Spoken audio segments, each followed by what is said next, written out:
Right, hello there, my name is Paul, I'm also called Knick Knack. This is just to let you know this is a review of Apple's The Gorge, and there is a spoiler in this review. Please come back to watch it once you've seen the film. Let me know what you think of what I thought.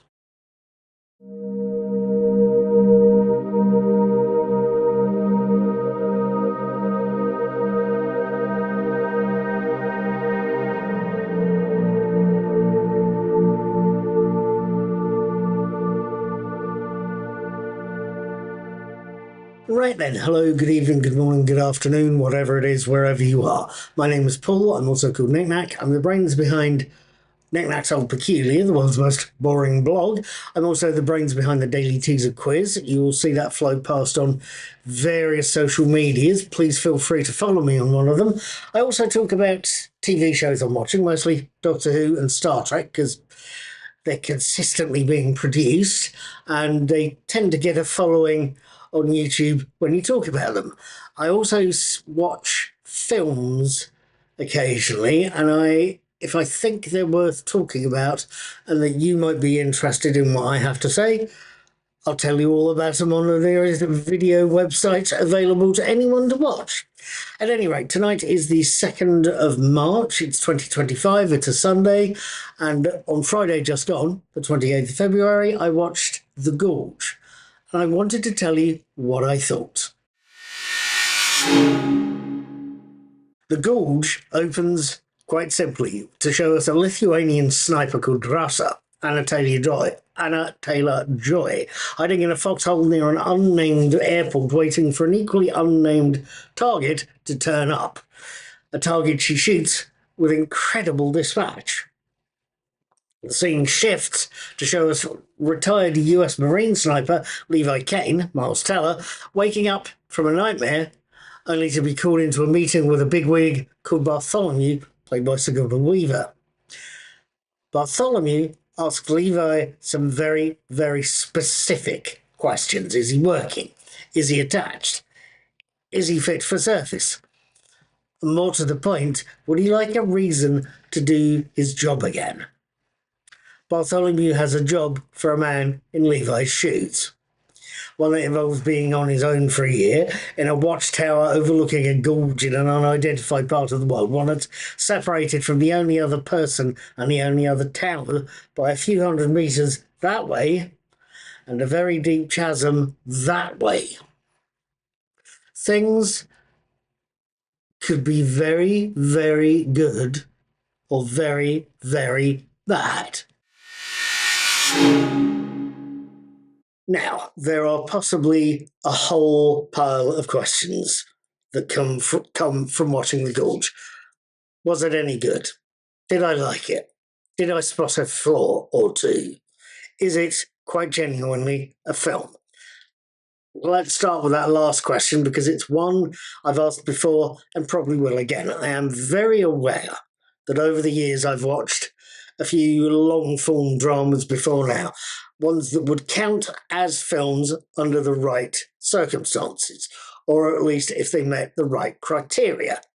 If, for example, they met the Academy of Motion Picture Arts and Sciences standards on what could or couldn't be Oscar nominated in a given year. The Academy that says for an American film to count, it has to be at least 40-minute long. It has to be shown to ticket buying audiences at least 3 times a day. It has to be shown at least 3 times a day over the course of 7 days.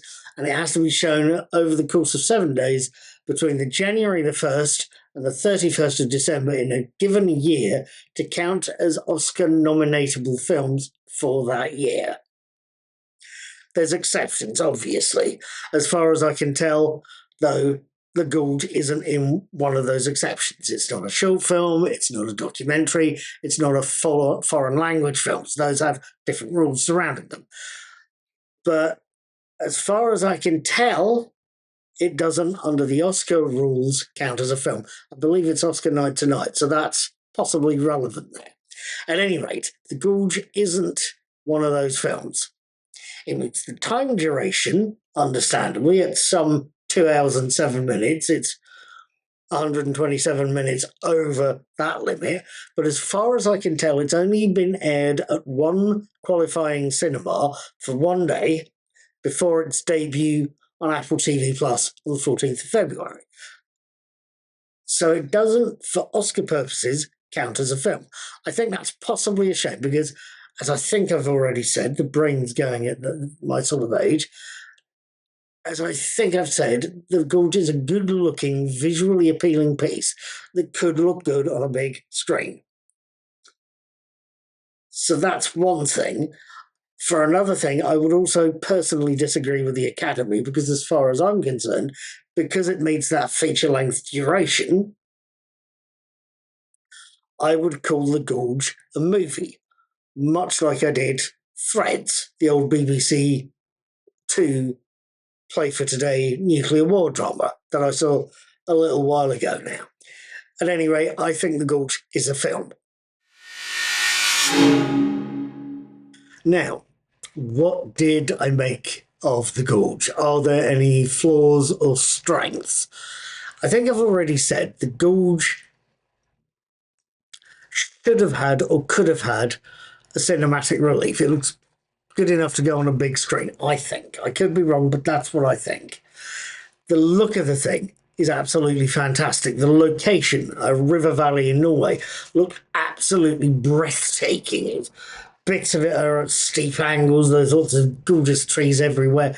There's a sheer drop to an unnervingly hellmouth-like gorge itself. It's a breathtaking looking place.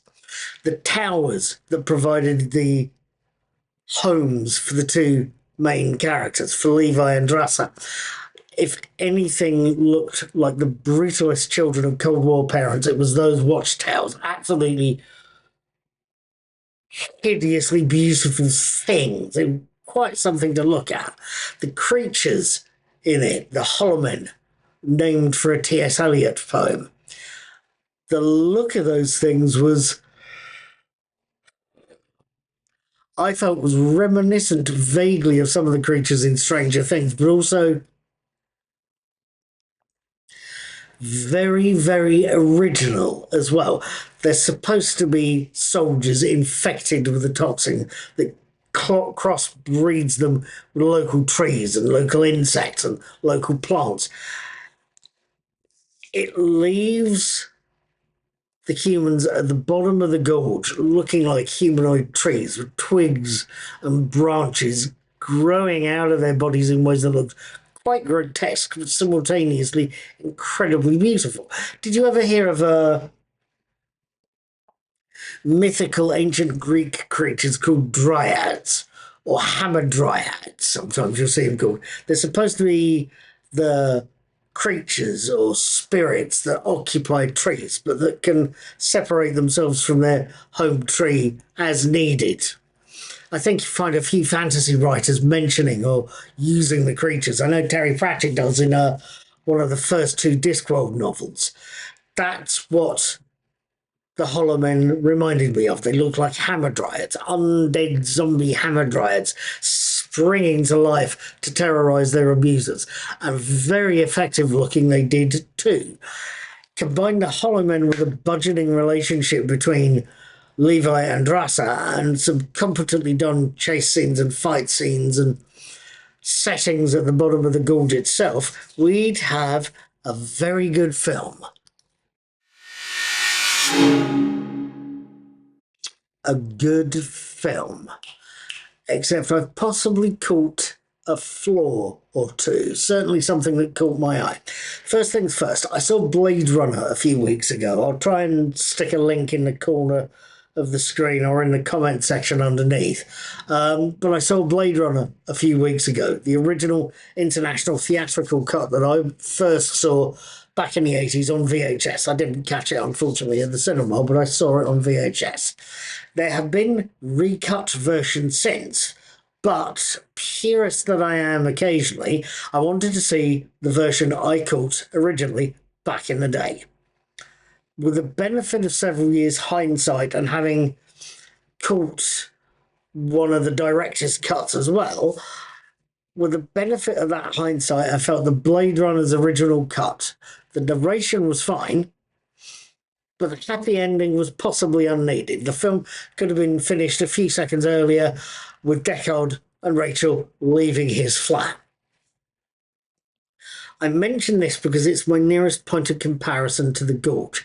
I felt that its happy ending, and yes, it has a happy ending, could have been dropped or changed.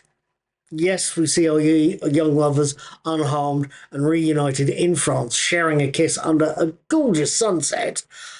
But, and this is where the flaw starts, I think, that ending, that gorgeous happy ending, is after Levi and Rasa have had to destroy the gorge and the base and the soldiers in it with a 1940s nuclear bomb that's been left there by the people that guard it.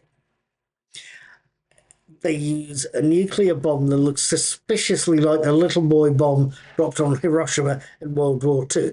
And if I've understood what happened correctly, when the bomb goes off, Levi and Drassa have to get more than 4.2 kilometres, 2.5 miles away from the gorge in order to be safe from the effects of the bomb, in order to get out of the blast radius of the bomb. They have to do that in under 2 minutes. Even given that the pair are trained snipers, trained physically fit soldiers, I don't think they could have done it. 2.5 miles in 2 minutes? It's a job and a half to do a 1 minute mile. I don't think they could have done it, especially given that in the same film, in the same ending, the Sigourney Weaver character's helicopter is destroyed trying to do the same distance in the same sort of time.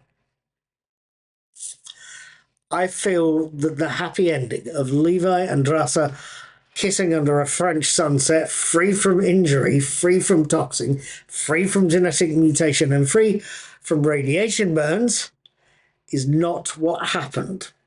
I think that anybody else in that situation, the nuclear explosion, would frankly have killed them. So, with all of that said and done and dusted, what did I make of The Gorge? What did I make of an entertaining film with sympathetic characters, a villainous villain, and frightening monsters? Of a film that makes an interesting attempt at mixing romance, horror, action, and touches of Stranger Things set design, and an outpost-like attempt at Lovecraft-like super soldiers. Of a watchable, well-made film with a flaw right in an important place. As I think I've stressed several times in this review, The Gorge is a well-made film. It's one I felt would look good on the big screen, as much as I felt Paramount's recent Star Trek offering, Section 31, would.